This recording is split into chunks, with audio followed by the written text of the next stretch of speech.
علم کا دریا بہا کر چل دیے اختر رضا جام الفت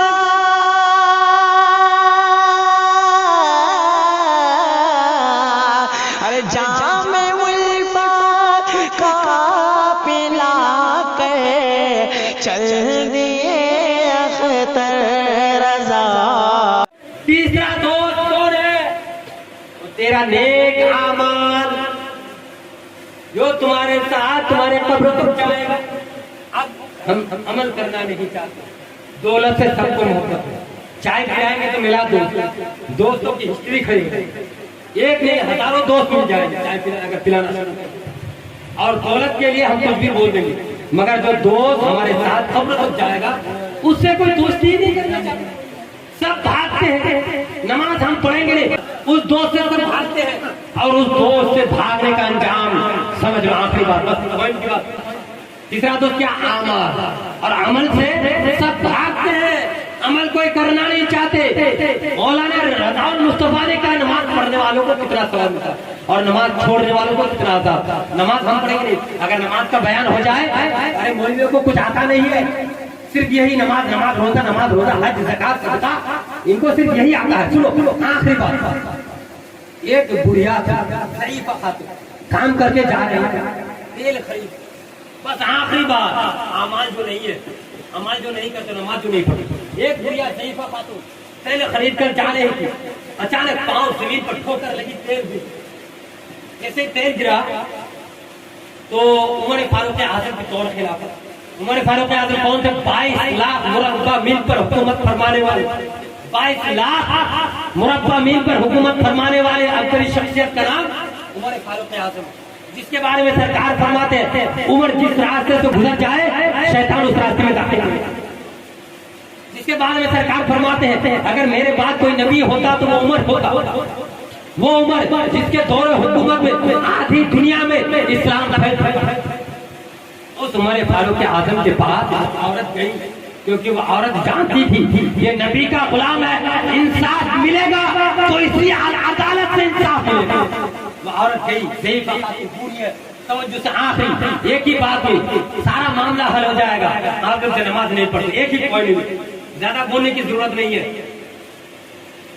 تو وہ ضعیفہ خاتون عمر فاروق اعظم کے پاس جا کر عرض کی حضور میں مزدوری کرتی ہوں، کرنے کے بعد جو پیسے ملتے ہیں اس کا سامان وغیرہ خرید کر گھر لوٹتی ہوں، میں نے پہلے خرید اور زمین جاتے سمے زمین پر ٹھوکر لگی اور تیل زمین پر گر، حضور مجھے تیل چاہیے۔ تو عمر فاروق اعظم نے کہا بیت المال سے کچھ دولتیں دے دو، ضعیفہ خرید کر لے لی، مگر ضعیفہ کو بیت المال سے دولت نہیں بلکہ ضعیفہ جانتی تھی جو عمر فاروق اعظم وہ عبقری شخصیت ہے جو زمین سے بھی تیل کو اگالنا ہے، وہ ضعیفہ خاتون یہ دیکھنا چاہتی ہے۔ تو عمر فاروق اعظم سے کہا نہیں حضور مجھے وہی تیل چاہیے، مجھے توجہ مجھے وہی تیل چاہیے۔ عمر فاروق اعظم نے کہا اچھا وہی تیل چاہیے تو لاؤ قلمدان، جس سمت وہ جیشان گیا ساتھ ہی منشی رحمت کا قلمدان، لاؤ قلمدان، قلمدان لائے۔ حضرت عمر فاروق اعظم نے ایک کاغذ کے ٹکڑے میں لکھ کر دیے اور اس ضعیفہ خاتون سے عرض کی جاؤ اس کاغذ کے ٹکڑے کو زمین پر رکھ دینا اور کہہ دینا کہ عمر نے کہہ دیا زمین اے زمین تو تیل لوٹا دے۔ اللہ اللہ قربان جاؤ، سنو سنو سنی جنتی مسلمان بھائیوں، میری ماؤں بہنوں، اس ضعیفہ خاتون نے کچھ نہیں دیکھا، اس کاغذ کے ٹکڑے کو زمین پر رکھ دیا۔ اللہ اللہ قربان جاؤ، زمین جو تیل کو جذب کر لیے تھے، جس تیل کو زمین نے کھا لی تھی، اللہ اللہ اس کاغذ کے ٹکڑے کو زمین پر پڑتے ہی زمین نے اس تیل کو ابل دیا۔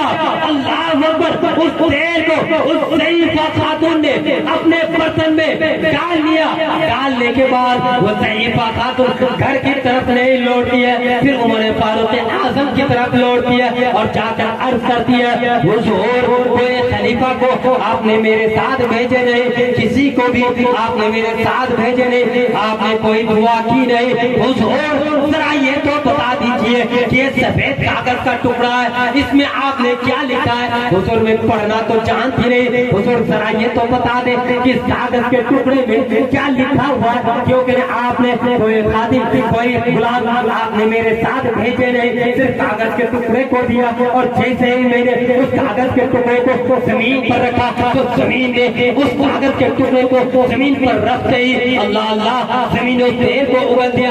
آخر معاملہ کیا ہے، ماجرا کیا ہے؟ حضرت عمر فاروق اعظم عرض کرتے ہیں اے ضعیف اماں تو جاننا چاہتی ہے تو سن لے، اس کاغذ کے ٹکڑے کے اندر میں نے کچھ نہیں لکھا ہے بلکہ اتنا لکھ دیا ہے کہ بے نمازی کا نام اس کاغذ کے ٹکڑے میں لکھ دیا ہے۔ اے زمین اگر تو نے اس ضعیفہ خاتون کو تیل واپس نہیں کیا ہے تو تیرے پیٹ میں بے نمازی کو داخل کر دوں گا۔ اس واقعہ سے کیا پتا چلا؟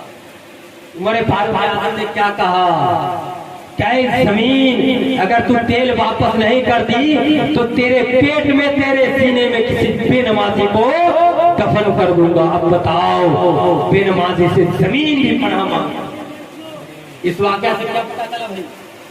بے نمازی سے زمین بھی پناہ مانگتی ہے۔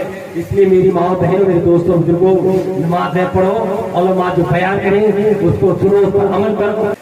آپ لوگ میرے لیے دعا کیجئے، میں آپ لوگوں کے لیے دعا کرتا ہوں۔ مخل عبادت دعا مخل عبادت دعا عبادت کا مرض ہے۔ استغفر اللہ سب پڑھی، استغفر اللہ رب من کل ذنب واتوب الیہ۔ حضرات محترم میں نے جو کچھ بھی بیان کیا ہے اگر کسی میں بھی لفظ سیون مانن کسی بھی لفظ ہوئی ہو کسی بھی چیز کی تو اللہ تبارک و تعالیٰ معاف عطا فرمائے اور حضور مفتی بدر الدین علیہ رحمۃ اللہ کے مشن پر قائم و دائم ہمیشہ قیامت تک مرتے دم تک رہنے کی توفیق دے اور ہم سبوں کی جائز تمنا دلی مرادوں کو حضور مفتی بدر الدین علیہ رحمۃ اللہ کے دعاؤں کے صدقے سے سبوں کو اپنی مقاصد میں کامیابی و کامرانی عطا فرمائے۔